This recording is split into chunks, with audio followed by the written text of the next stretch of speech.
थोड़ा मुश्किल की तरफ चलते हैं। You said to him, you said to him. अच्छा जी, सपोज है ये है we have always obeyed you, present perfect tense. कोई मसला नहीं, कोई परेशानी की बात नहीं। स्पीकर यू है, स्पोकन टू हिम है, ऐसे ही रहेंगे you and him. Said to told में तब्दील हो गया, कॉमा की जगह दैट आ गया। These are the changes in the reporting verb. Now reported speech, we pronoun आ गया हमारे पास। अब वी जो है इसके तीनों केसेस ये रहे, वी अस आर। इत्तेफाक से पिछले सेंटेंस वाला केस ही लिखा हुआ है, वही काम आ जाएगा। वी अस आर, कौन सा पर्सन है? फर्स्ट। फर्स्ट पर्सन कौन होता है? स्पीकर। स्पीकर कौन है? यू। अब यू के तीनों केसेस चाहिए आपको, दे के नहीं। तो यू के तीनों cases, you, you and your. अब देखो दोबारा बता रहा हूं, वी तीनों केसेस आ गए, फर्स्ट पर्सन है, फर्स्ट पर्सन स्पीकर होता है, स्पीकर यू है, यू के तीनों केसेस यहां आ गए। अब यहां क्या है? वी है, तो जाहिर है कि वी की जगह क्या आएगा? यू, स्मॉल से। बात बच्चे ना इनडायरेक्ट स्पीच में यहां कैपिटल था तो यहां भी कैपिटल करते हैं, ऐसा मत कीजिएगा। अच्छा जी, ये स्मॉल लेटर से आएगा यू। दूसरा तरीका क्या था? वी फर्स्ट पर्सन है, स्पीकर से चेंज हुआ, स्पीकर यू है तो यू आ गया, सब्जेक्टिव केस चाहिए था। और असल में यू ने, तुमने अपने आप को वी कहा था, मैं तो तुमको तुम कहूंगा ना, यू कहूंगा। भाई यू ने अपने आप को वी कहा था, मैं तो यू को यू ही कहूंगा, यू कह रहा हूं। ठीक है। अच्छा, फर्स्ट फॉर्म हो तो सेकंड फॉर्म में। अब यहां देखो ये कौन सी फॉर्म है? फर्स्ट। हैव की सेकंड फॉर्म क्या होती है? हैड। अब आप कहेंगे तो हेल्पिंग वर्ब है, भाई हुआ करे, हम सिर्फ फर्स्ट और सेकंड फॉर्म ऑब्जर्व कर रहे हैं। ये तो थर्ड फॉर्म है, थर्ड फॉर्म में थोड़ी चेंजेस होती हैं, फोर्थ फॉर्म में थोड़ी चेंजेस होती हैं। तो सिंपल मेथड याद रखो ना, हैव फर्स्ट फॉर्म है, हैड आ गया, सेकंड फॉर्म बन गई। ऑलवेज ओबेड, देखो third form as it is रहेगी। यू, अब यू है, यू के तीनों केसेस ले आओ। यू के तीनों केसेस क्या हैं? यू, यू और योर। आ गए तीनों केसेस। कौन सा पर्सन है? सेकंड पर्सन है। सेकंड पर्सन कौन होता है? Spoken to. स्पोकन टू कौन है? हिम। हिम के तीनों केसेस ले आओ, ही, हिम, हिज। तो ये वाला यू जो है ये तो वर्ब के बाद है, यानी ऑब्जेक्टिव केस है, तो ये वाला यू है। देखो भाई, ये यू वर्ब से पहले था, सब्जेक्टिव केस। ये यू वर्ब के बाद है, ऑब्जेक्टिव केस। अब ऑब्जेक्टिव केस है यू, तो यू की जगह आएगा हिम, यह आ गया हिम। दूसरा तरीका, ये you second person, second person is spoken to, spoken to क्या है? हिम, हिम ऑब्जेक्टिव केस है, एज इट इज आ गया।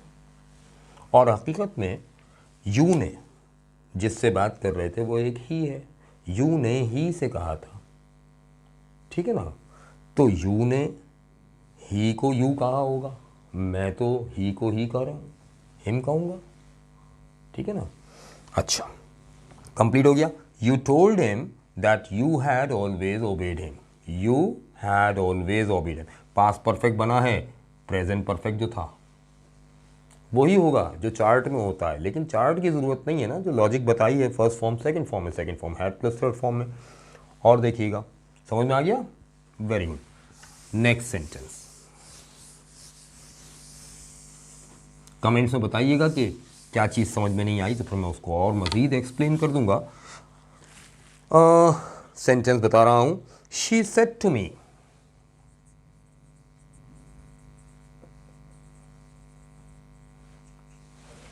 she said to me,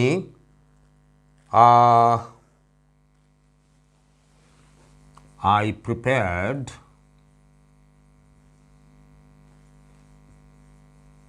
stewed meat for you yesterday.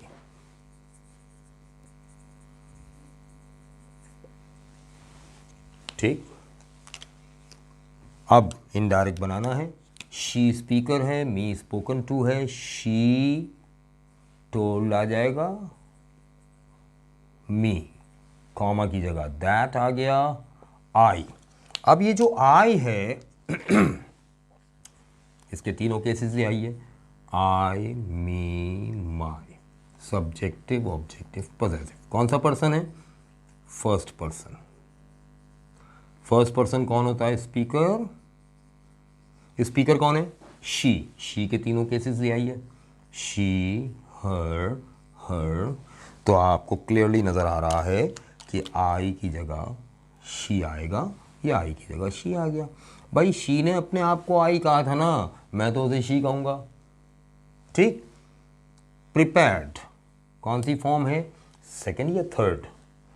याद कीजिए, मैंने एक्सप्लेन किया था ये कि अगर DD1 में, DD2 में एक्सप्लेन किया था कि पास वर्ब ऐसे होते हैं जिनकी सेकंड और थर्ड फॉर्म सेम होती है।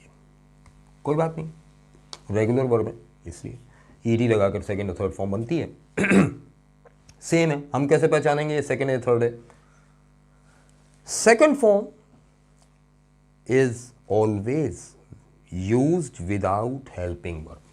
सेकंड फॉर्म और हेल्पिंग वर्ब का आपस में झगड़ा है। सेकंड फॉर्म होगी तो हेल्पिंग वर्ब नहीं आएगा, हेल्पिंग वर्ब होगा तो सेकंड फॉर्म नहीं आएगी। दोनों एक साथ एक जगह नहीं आ सकते।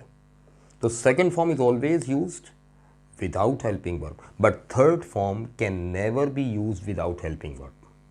As a verb जब भी इस्तेमाल होगी विदाउट हेल्पिंग वर्ब नहीं होगी, हेल्पिंग वर्ब जरूर होगा। यहाँ कोई हेल्पिंग वर्ब ना होने की वजह से हम कहेंगे कि ये सेकंड फॉर्म है, सिंपल पास्ट फॉर्म। तो अब मैंने बताया था फर्स्ट फॉर्म सेकंड फॉर्म में चेंज होती है और second form had plus third form में। तो ये सेकंड फॉर्म है, हैड अपने पास से लगाया, प्रिपेयर की third form prepared stewed meat for you। अब एक और प्रोनाउन आ गया you। अब ये जो you है इसके तीनों केसेस लिख लीजिए। you के तीनों केसेस क्या हैं? you, you, your। बहुत सिंपल है, you, you, your। ये सेकंड पर्सन है और सेकंड पर्सन कौन होता है? स्पोकन टू होता है। स्पोकन टू कौन है? मी के तीनों केसेस ले आइए। मी के तीनों केसेस क्या हैं? आई, मी, माई। अब यहां देख लीजिए कि ये यू किसी वर्ब से पहले नहीं है बल्कि वर्ब के बाद है, ऑब्जेक्टिव केस है। तो यू की जगह क्या आ रहा है? मी। भाई शी ने मुझसे कहा था तो शी ने अपने आप को आई कहा था, मैं उसे शी कहूंगा। शी ने मुझे यू कहा था, मैं तो मुझे मी कहूंगा, मी कह रहा हूं, ठीक है। अच्छा, येस्टरडे। अब ये जो येस्टरडे है ये एडवर्ब ऑफ टाइम है, एडवर्ब ऑफ टाइम। जब हमने टेंस चेंज कर दिया यानी टाइम चेंज कर दिया तो एडवर्ब ऑफ टाइम भी चेंज होगा। जिस दिन ये बात कही गई थी उस दिन का प्रीवियस डे था येस्टरडे।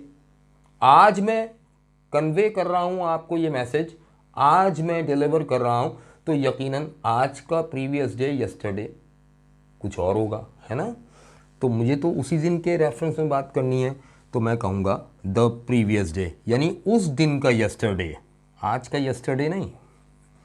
या मैं कहूंगा द डे बिफोर, यानी उससे एक दिन पहले, ठीक। She told me that she had prepared stewed meat for me the previous day, or she told me that she had prepared stewed meat for me the day before, right? अच्छा, अब एक मसला है, ये stewed meat क्या होता है भाई? चलते चलते ये भी बताते चलते हैं। अक्सर हमारे घरों में खाना बनता है, भुना हुआ गोश्त बनता है, प्याज में सालन बनता है, तो उसे हम घर की ख़वातीन वगैरह से सुनते हैं स्टू बना है। भाई स्टू नहीं होता या स्टू नहीं होता, स्ट्यू। स्ट्यू जो है ये वर्ब है, इसका मतलब है भूनना। जब सालन को भूनते हैं उसको कहते हैं स्ट्यू। और ईडी लग गया, थर्ड फॉर्म एज एडजेक्टिव इस्तेमाल हो रही है, नाउन को डिफाइन कर रही है। स्ट्यूड मीट, कैसा मीट है? स्ट्यूड। तो ये एडजेक्टिव है। स्ट्यूड यानी भुना हुआ, भुनवा गोश्त, स्ट्यूड मीट, पूरा लफ्ज़ है स्ट्यूड मीट, ठीक है ना। किचन वाली इंग्लिश भी सिखाऊंगा इंशाल्लाह, क्योंकि कुकिंग मेरा शौक़ है, तो कुछ किचन की इंग्लिश भी मुझे आती है, तो इंशाल्लाह वो भी डिस्कस करेंगे। मसलन चावलों को जब दम पे रखते हैं तो दम करने के लिए क्या कहते हैं? वो वाला दम नहीं जो मौलवी साहब करते हैं छू करके, दम करना, चावलों को दम करना, तो वो दम करना क्या कहलाता है भाई? सिमर, सिमर, ठीक है ना, सिमर कहलाता है। तो और बहुत सारे वर्ड्स ऐसे हैं, वोकैबुलरी की क्लास में मैं इंशाल्लाह डिस्कस करूंगा। तो ये हो गया इसका इनडायरेक्ट स्पीच, समझ में आया? एक दो और एग्जाम्पल कर लेते हैं। हाँ देखिएगा, बता दूं, अब देखिएगा एक थोड़ा सा मुश्किल करता हूं आपके लिए। The lady said to him, चलें यूं कर लें, the lady said to him. अच्छा ये सेड है, प्लीज़ इसको सेड मत पढ़िएगा, अक्सर लोग प्रोनाउंस गलत करते हैं, बल्कि प्रोनाउंस गलत करते हैं और कहते हैं भाई आपका तो प्रोनाउंसिएशन ही गलत है। Excuse me, pronunciation is no word in English, the word is pronunciation. Spelling देखिएगा, कभी डिक्शनरी देखा करें, डिक्शनरी में NUN है, NOUN नहीं। हाँ प्रोनाउंस वर्ब है, प्रोनाउंस का नाउन है प्रोनाउंसिएशन। 90% पढ़े लिखे लोग भी प्रोनाउंसिएशन कहते हैं, pronunciation is no word at all, the word is pronunciation, pronunciation, pronunciation, right. चले तो इसका प्रोनाउंसिएशन है सैड, सेड नहीं है, ठीक है। अच्छा, the lady said to him, your uncle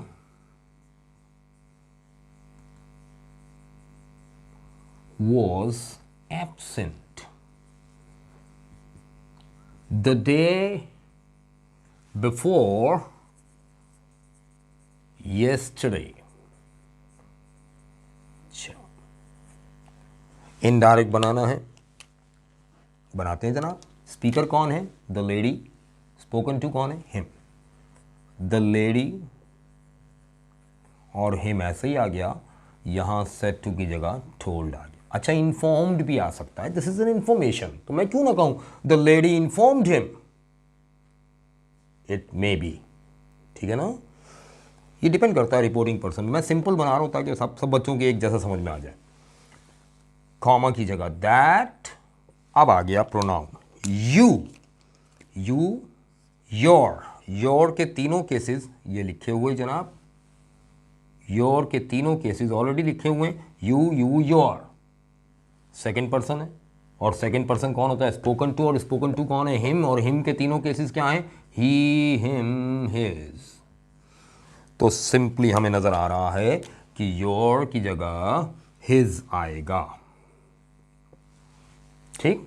अच्छा, लेडी ने हिम के अंकल को योर अंकल कहा था, मैं तो हिम के अंकल को हिज अंकल कहूंगा, कह रहा हूं his uncle was.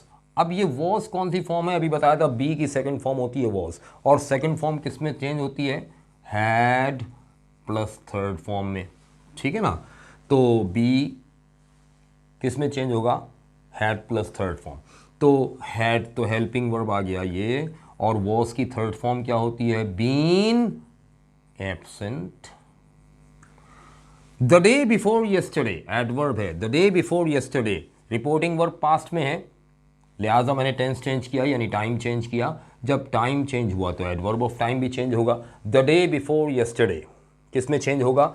The day before yesterday change होगा 2 days earlier,